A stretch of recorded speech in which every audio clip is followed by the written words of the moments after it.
Good evening.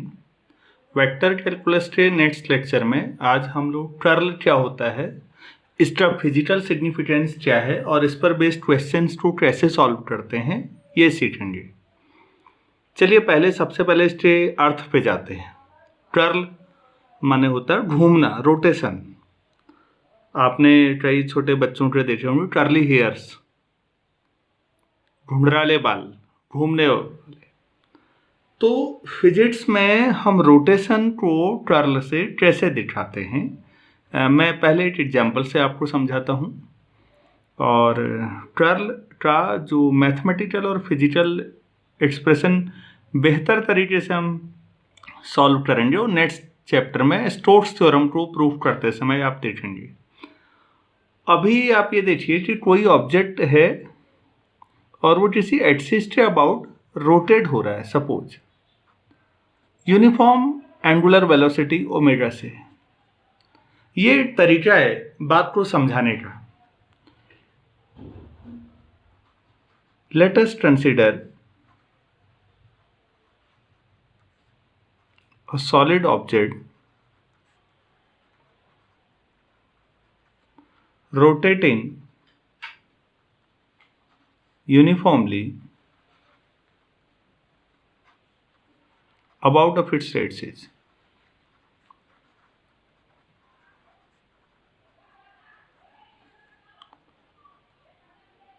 Fixed axis.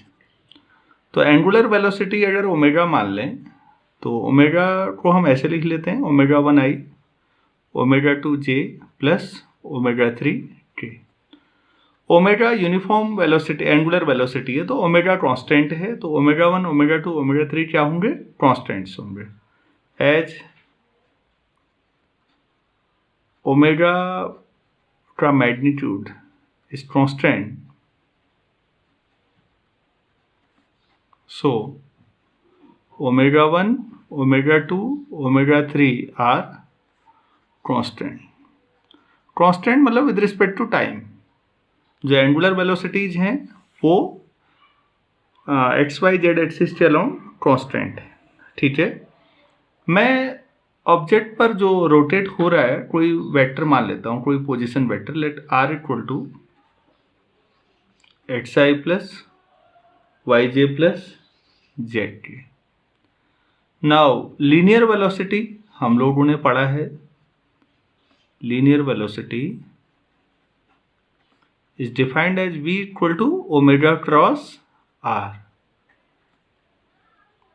तो अगर मैं इसे कैलकुलेट करना चाहूँ तो ये हो जाएगा हमारे पास i j k omega 1, omega 2, omega 3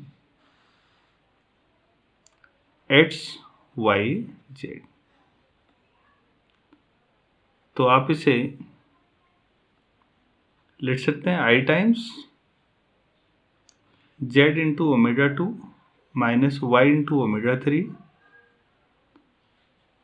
plus j times x into omega 3 minus z into omega 1 plus k times y into omega 1 minus x into omega 2। अगर मैं कर्ल ऑफ v निकालता हूँ तो कर्ल को हम लोग डिफाइन करते हैं डेल क्रॉस v। ये डेफिनेशन है।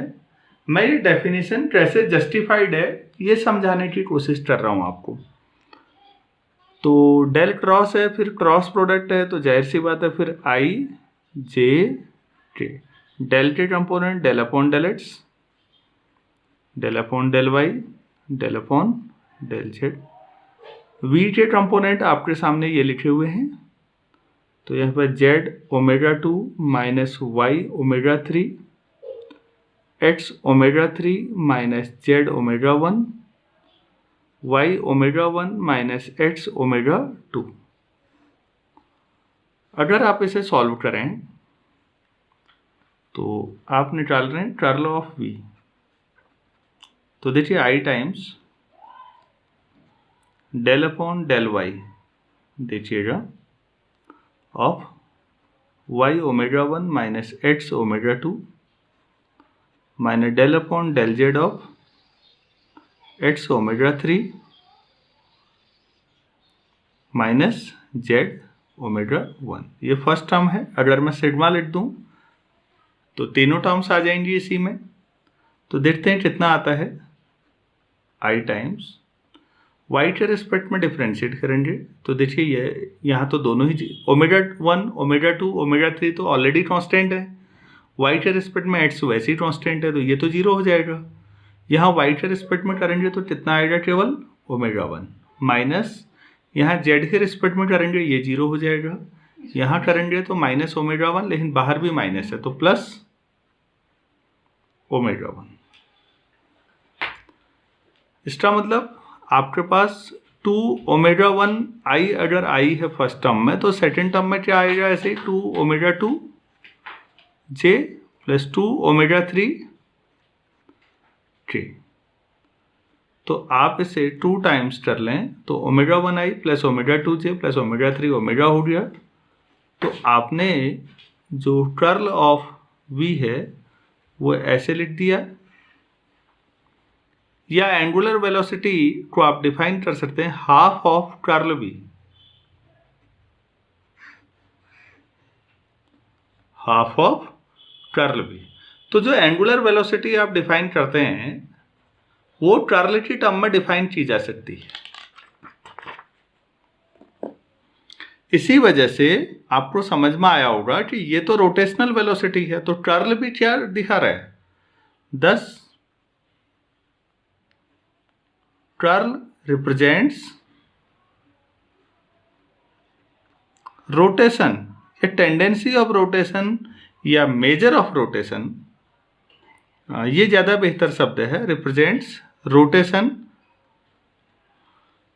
तो कर्ल रोटेशन एक तो हमने शुरू में जब बात की थी तो हमने ये कहा था कि जैसे वर्ड जो है वो उसका मतलब ही कर्ल है तो घूमने की बात होती है। तो हम यहाँ पर मैथमेटिकली भी देख रहे हैं कि एंगुलर वेलोसिटी कर्ल की टर्म है, ये तो एंगुलर वेलोसिटी है तो घूमने के लिए ही होगी, रोटेशन के लिए होगी।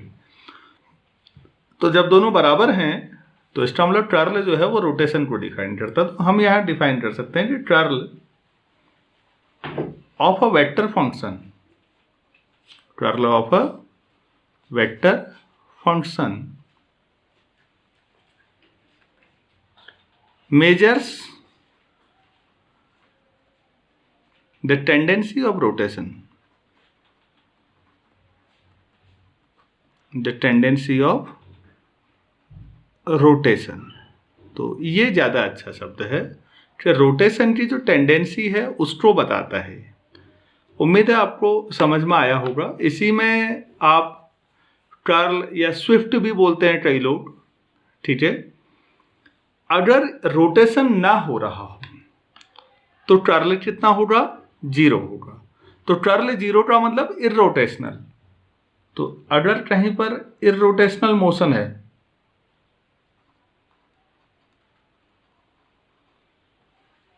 मोशन कैसा है, इररोटेशनल है, तो फिर वहां पर कर्ल ऑफ दैट क्वांटिटी जो भी फंक्शन है, अब मैं इन जनरल एफ दिखा दूं, वो क्या होगा, 0। वी तो मैंने आपको एक एग्जांपल से दिखाया था।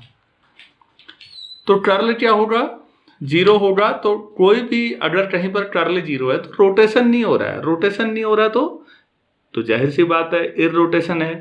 तो ऐसे वेक्टर फील्ड को हम लोग एक शब्द देते हैं लैमलर,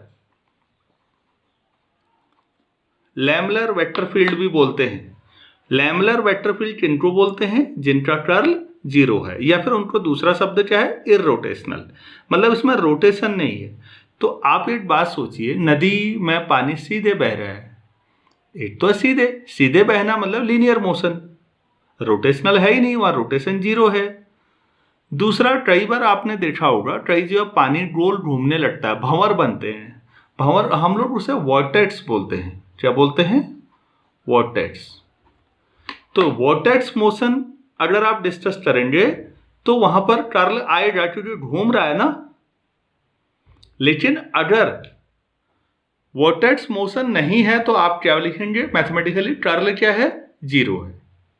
ऐसी gravitational field intensity due to distribution of matter, electric field intensity due to distribution of electric charge आप डिस्कस कर सकते हैं। उम्मीद है आपको टर्ल के बारे में न्यूनतम जानकारी मिल पाई होगी। मैंने ग्रेडियंट में एक बात कही थी और उसी को मैं डाइवर्जेंस और टर्ल दोनों के लिए आपको बताना चाहूँगा कि ये कोऑर्डिनेट सिस्टम पे डिपेंड नहीं करते। मतलब आप कोई भी कोऑर्डिनेट सिस्टम लीजिए, टर्ल और ग्रेडियंट उससे इंडिपेंडेंट रहते हैं। मुझे उम्मीद नहीं है कि ये चीज़ें आपसे पूछी जाएंगी, तो मैं वो मैथमेटिकल नहीं बता रहा हूँ। अगर आप कमेंट में लिखते हैं तो मैं उस चीज़ को प्रूफ करके मैथमेटिकली आपको भेज सकता हूँ। उम्मीद है टर्ल की बेसिक जानकारी समझ में आई होगी। मैंने कहा ना, टर्ल और डाइवर्जेंस की ये बेसिक अंडरस्टैंडिंग है। हम इनके बारे में नेक्स्ट चैप्टर में गॉस डाइवर्जेंस थ्योरम और स्टोक्स थ्योरम पढ़ते समय थोड़ा बेहतर अंडरस्टैंडिंग के साथ हम इनको दोबारा करेंगे। अभी हम कुछ क्वेश्चंस को अटेम्प्ट करते हैं। अब देखिए, मैंने 2 क्वेश्चन लिखे हैं। पहला बहुत आसान क्वेश्चन है, लगभग अधिकतर बच्चों ने हो सकता है पहले से पढ़ा हुआ हो। R x i plus y j plus z k है, तो कर्ल ऑफ आर 0 वेक्टर है। तो उम्मीद है आपको आता होगा, और अगर किसी बच्चे को नहीं आता है तो अब आ जाना चाहिए। कर्ल का मतलब डेल क्रॉस आर, डाइवर्जेंस का मतलब डेल डॉट। तो हम कैसे लिखेंगे इसे? I j k del upon del x del upon del y del upon del z और एक्स वाई जेड। तो देखिए, सिग्मा आई टाइम्स करेंगे तो देखिए आएगा del z upon del y minus del y upon del z. Y का z के respect में पार्शियल डिफरेंशिएशन और जेड का वाई के रिस्पेक्ट में। जाहिर सी बात है दोनों ही 0 होंगे, तो ये 0 आया, 0 आई, तो फिर ऐसे ही 0 जे और ऐसे ही 0 के, तो 0 वेक्टर हो गया।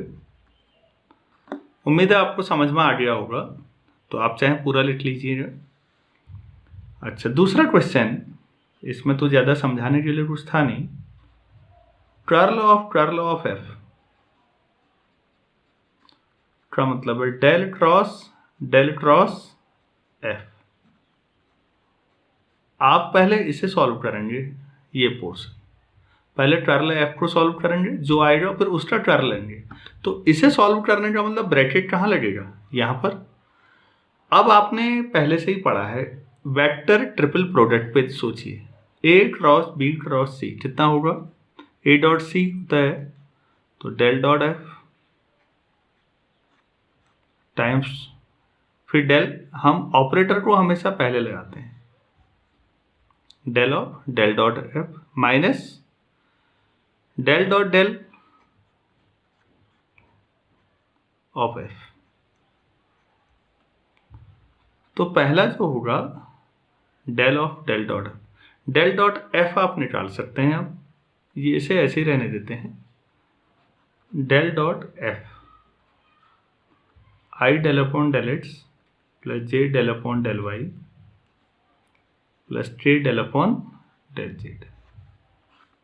डॉट एफ कितना था क्वेश्चन में देखिएगा? Z i plus x j plus y k. तो आई डॉट आई 1 हो जाएगा, तो del z upon del x कितना आएगा? यहीं लिख देते हैं, 0 आ जाएगा। चलिए, del x upon del y second में 0, del y upon del z 0, तो ये कितना हो गया? 0 आ गया।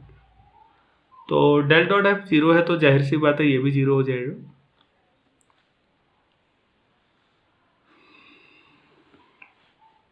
अब दूसरा, नाउ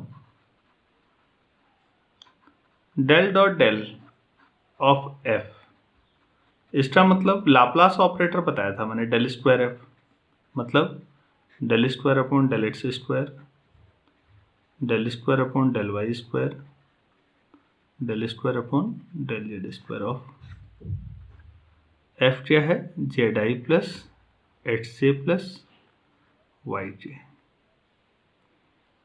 अब ये सेकेंड ऑर्डर पार्शियल डेरिवेटिव निकालने हैं, और आप ये जानते हैं इनमें से किसी का भी किया जाए तो 2 बार डिफरेंशिएशन 0 हो जाएगा।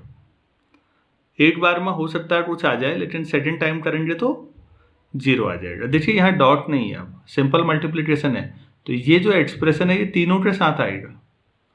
तो अगर पहले के साथ आप लिखते हैं del square upon del x square of z i plus h j plus y j, ऐसे ही del square upon del y square of दोबारा z i plus h j plus y j, del square upon del z square of z i plus h j plus y j. 8 del by del x बाहर ही रखिए, 8 H square spread में अंदर जाएंगे तो ये तो जीरो हो जाएगा। तो यहाँ एच स्क्वायर स्प्रेड में करेंगे एक्स्ट्रा 1 जे प्लस 0 आपके पास, plus del upon del y करें तो 8 वाई के रिस्पेक्ट में करिए तो के आएगा, और डेल अपॉन डेल जेड बाहर और 8 जेड के रिस्पेक्ट में अंदर ले जाइए तो आई आएगा, बाकी सब। लेकिन ये यूनिट कांस्टेंट वेक्टर है, आप चाहे एक्स के रिस्पेक्ट में, वाई के रिस्पेक्ट में या जेड के रिस्पेक्ट में, ये भी 0।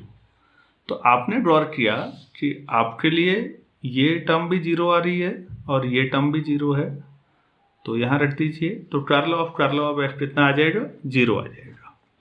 ये टर्म मेहनत वाला तरीका है। अगर आप राइट हैंड साइड की जो आइडेंटिटी है उसे यूज नहीं करना चाहते तो कर्ल एफ पहले निकालिए, जो आता है उसका दोबारा कर्ल एफ निकालिए, लेकिन उसमें आपको दो बार डिटर्मिनेंट का यूज करना पड़ेगा, तो थोड़ा लंबा जाएगा सवाल। उम्मीद है आपको ये समझ में आया होगा।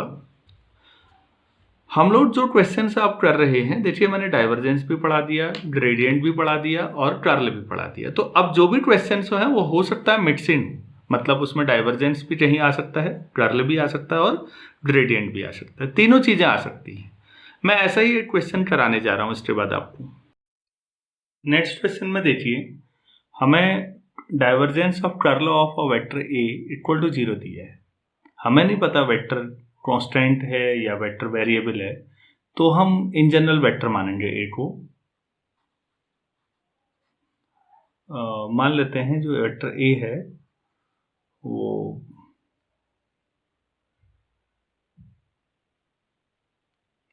a1i plus a2j plus a3j मान लेते हैं।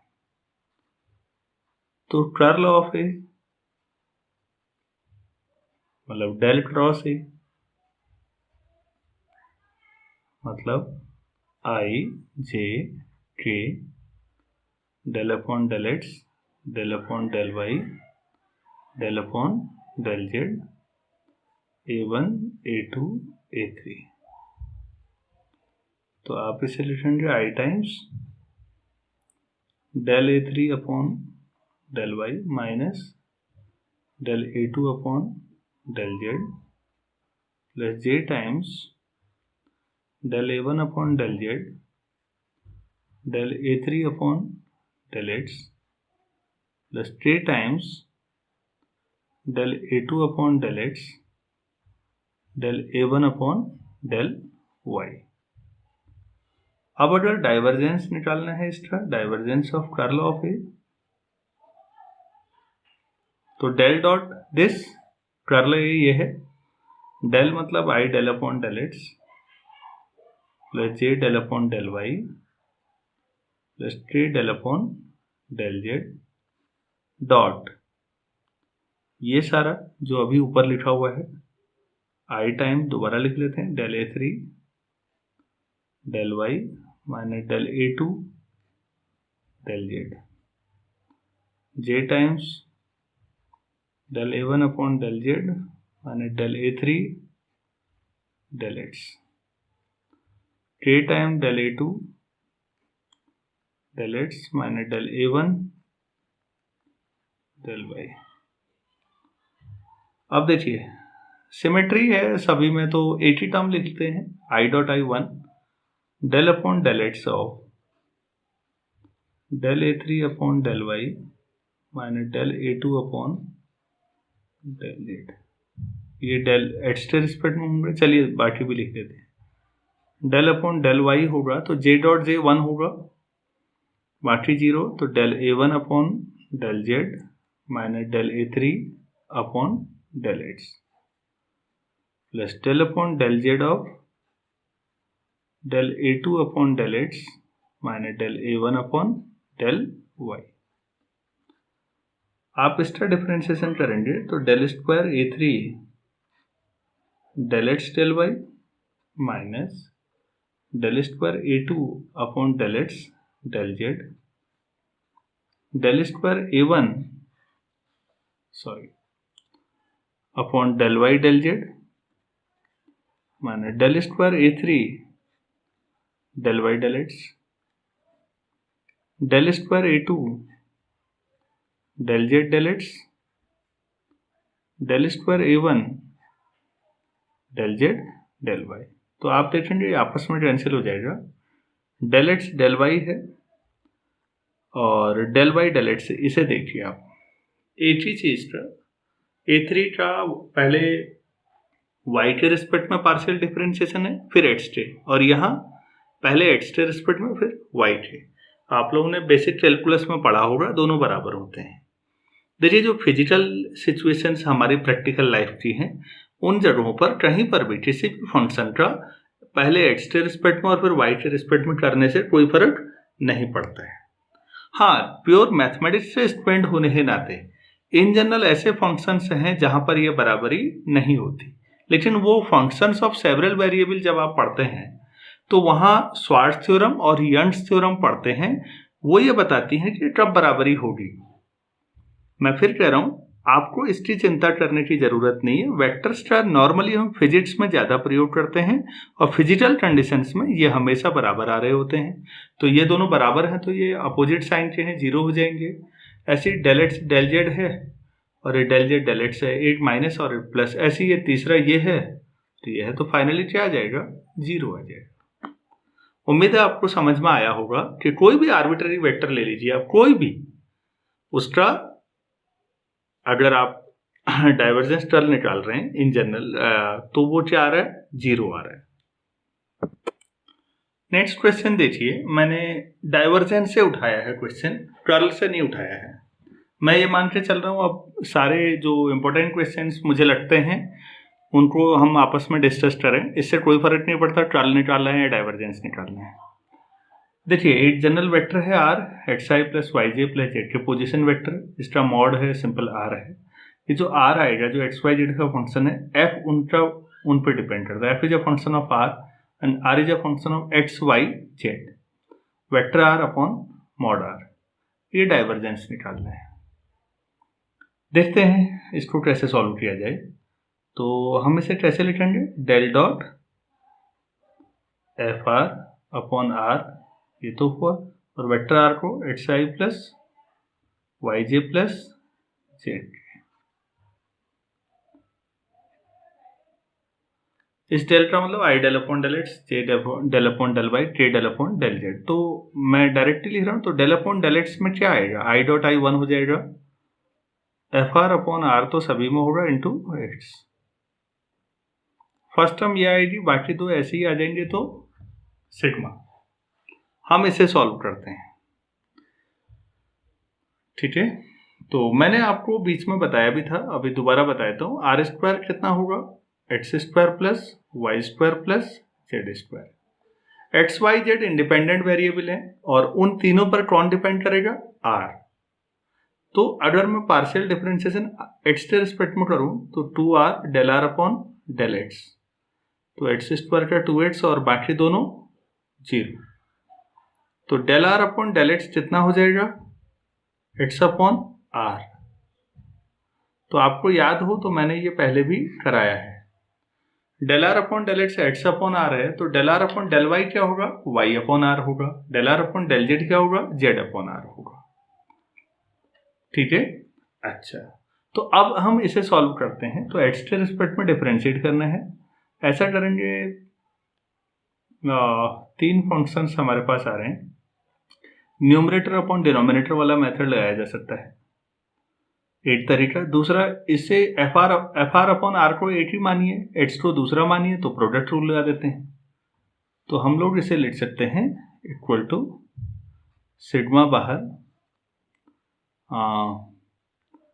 एफ आर अपॉन आर ऐसे ही रखिए एच से रिस्पेक्ट में 1 प्लस एच से ऐसे ही रखिए del upon del x of f r upon r h के रिस्पेक्ट में। तो ये आ जाएगा sigma f r upon r plus h से ऐसे ही देखिए आर स्क्वायर, आर ऐसे ही रखिए। एफ आर का डिफरेंशिएशन एफ डैश आर होगा और आर का del r upon del x minus f r ऐसे ही आर का del r upon del x.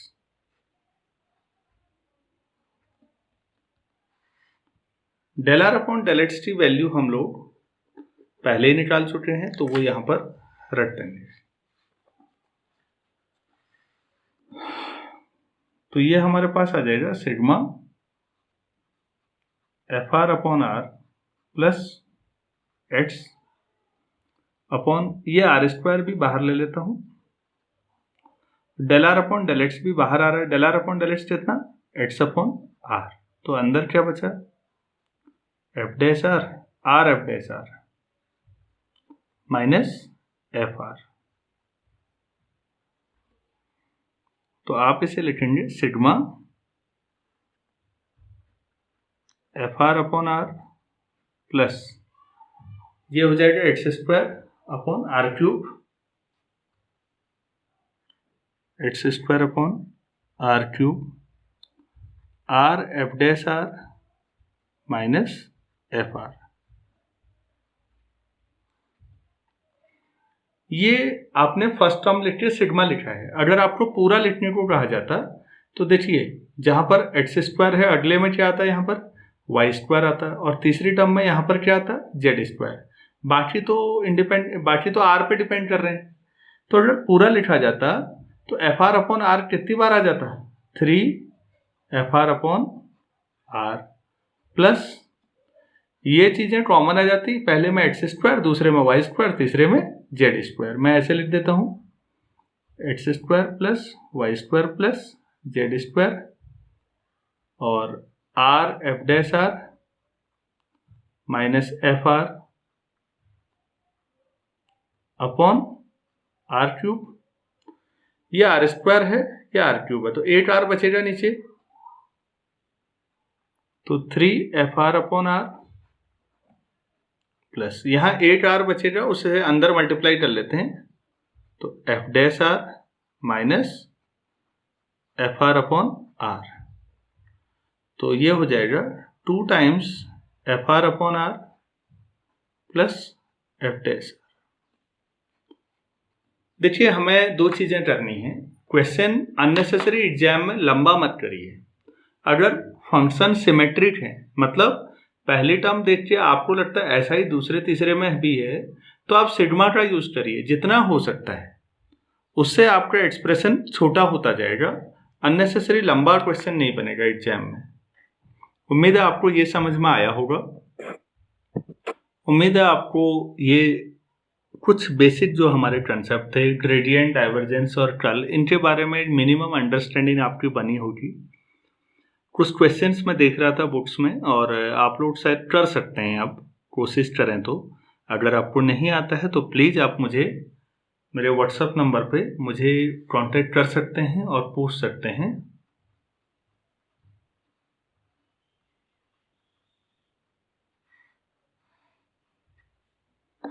कि ये क्वेश्चन कैसे किया जाएगा। और अगर आपको ये दिक्कत ना हो तो अब नेक्स्ट लेक्चर से हम लोग जिसमें थ्योरम्स वाला सेक्शन है, बट इनका एप्लीकेशन, अभी हमने बेसिक कंसेप्ट सीखे। तो ग्रेडियंट का क्या एप्लीकेशन है, डाइवर्जेंस का क्या एप्लीकेशन है, कौन सी थ्योरम से हम इसे कर सकते हैं, और कर्ल से हम उन पर नेक्स्ट लेक्चर में काम करेंगे। तब तक आप इतना करिए। Thank you.